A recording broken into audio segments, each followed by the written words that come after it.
opportunity that's available to you as an undergraduate. Most faculty, or many faculty, really want to work with students who are motivated and want to contribute. So, well, I'm telling you guys, like, you're engineers. You never they are know. You Well, never know. Yeah. You guys are involved in real work here. So I did that as an undergrad, and I've got a bunch of undergrads in my lab now.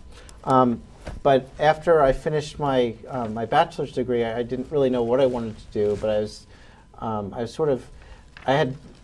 was tired of programming because I had done lots of programming. I didn't want to go into programming as like my profession. So I thought I wanted to look at the sort of educational side of technology, or how technology could be valuable to people. And I found a professor who was at my campus. This is at MIT. That's where I did my collegiate work. Whose work was about kids being creative with computers. His name was Seymour Papert, and he's still, like, this is almost 20 years ago. He's still pursuing that, looking at ways that children can express themselves and essentially can write code on computers. And he started this work in the 1960s when it was like ridiculous to think, literally ridiculous to think that kids should program computers. You guys weren't around yet. No, not yet. But computers, and this is actually before my time, but computers were big, things that were behind glass doors, and only like people who were trained were allowed to feed the punch cards into the computer. So the idea that kids should program computers was like absurd. I mean, now it's like, of course, I have a 5-year-old who surfs the web at Nickelodeon. And she knows how to print, so we use up lots of ink. But anyway, when I started working with Dr. Papert, my work was about actually taking existing work in his research group, which was this computer programming language called Logo, which was a language developed for kids. And there was already a collaboration with the Lego company, who makes this great mechanical system. And at the time, this is in the mid-1980s, they had started to make Lego robotics. So the work was already underway when I joined the research group, and then my piece was shrinking the computer down from like the desktop size box into something like the size of a children's juice box that kids could build into their Lego models. Oh. So yeah, we've actually been working on this educational dimensions of robotics since about the mid-1980s, so it's 20 years. I actually researched about Flash program, and they were saying about how they do a Lego project too. Something similar to that. Like Flash, like the web technology? It was actually Flash. I have it. It's hold on one second.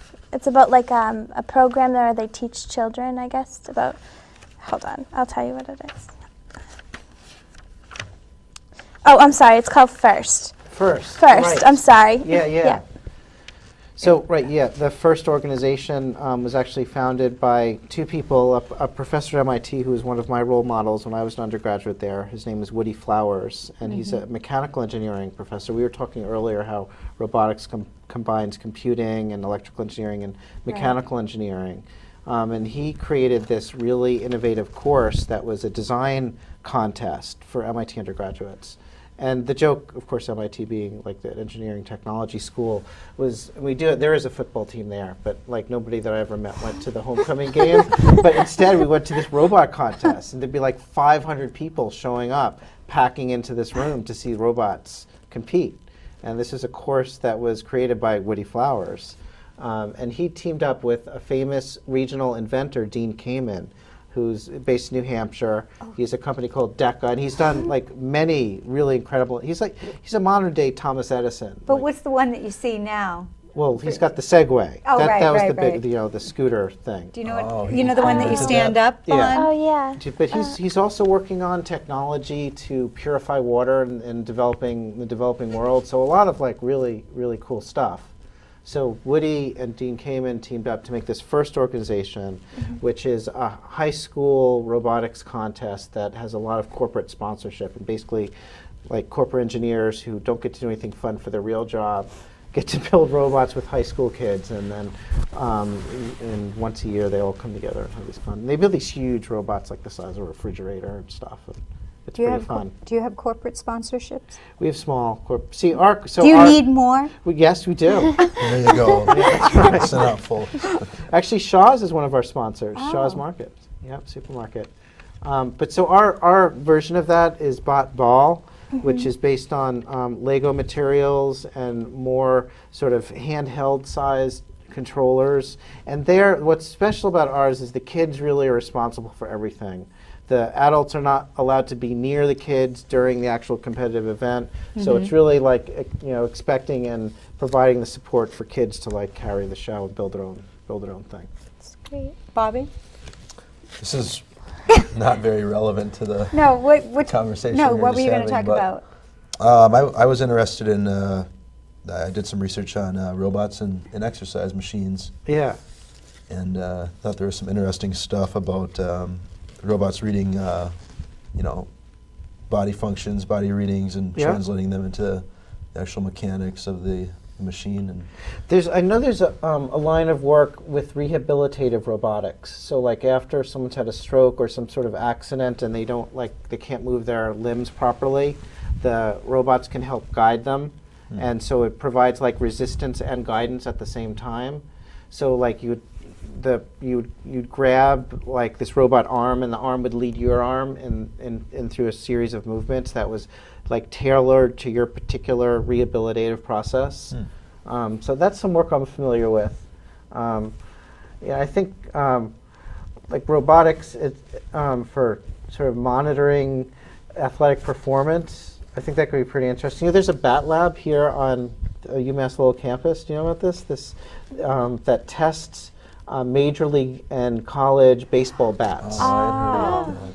Yeah, and it's like a one-of-a-kind lab that all bats have to go through this lab and be tested to make sure they perform within like specifications.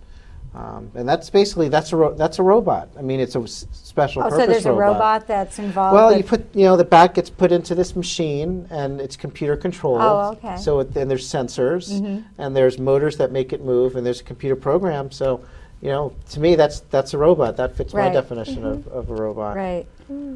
I think they do that with skis, don't they? Put like performance of skis now. Maybe they might test the materials in a ski. I thought I read about that someplace. Maybe they do the same thing with hockey pucks. I know they do it with sticks. They see? test the Okay, torque there you on go. them and Right. different flexes and whatnot. Right. Is there a lot of like innovation in hockey sticks, like new materials and stuff? It's blowing up right now. It's pretty absurd, all the new things that are coming out, and shots are getting harder, but they break easier. So that's one of the problems. You can shoot harder, but they snap all the time. So. They're expensive, right? Yeah, and they're really expensive. The hockey sticks? Yeah. So then if you have more money, you're basically better positioned because you don't care as much if it breaks. Yep, exactly. So can I ask you, kind of going back to the Bartlett Yeah. School, what is our kind of taking this from UMass back to the Bartlett Yeah. School? What are the objectives? I guess what are your objectives, kind of joining up with the Bartlett School, and then also what are your objectives in your courses? What is it that you want students to leave there with? So now I have to answer both questions at the same time. Well, you can start Well, with in a one way, of they're them. pretty similar. Right, okay. So, I mean, in both cases, right now I'm working with 5th graders at the Bartlett School Oh, okay. and graduate students in my class here at the university. In both cases, my objective is that students create something that's uniquely theirs. That throughout the course with the Bartlett School, it's a 5-week program, university it's 1 semester, that they're given like exercises and challenges, but it leads to students conceiving of and carrying out something that's their own invention, and that they really feel ownership of, intellectual and practical ownership of. And I think that's something that like kids don't get much at school at any level. Most classes, certainly undergraduate classes there's curriculum that has to be covered. Most of my undergraduate classes, we've got there's some material that has to be gone through. Right. And there might be like interesting problems along the way, or like in a literature context, you might be doing writing or analysis. So it's creative and it's original, but you don't often get the chance like make something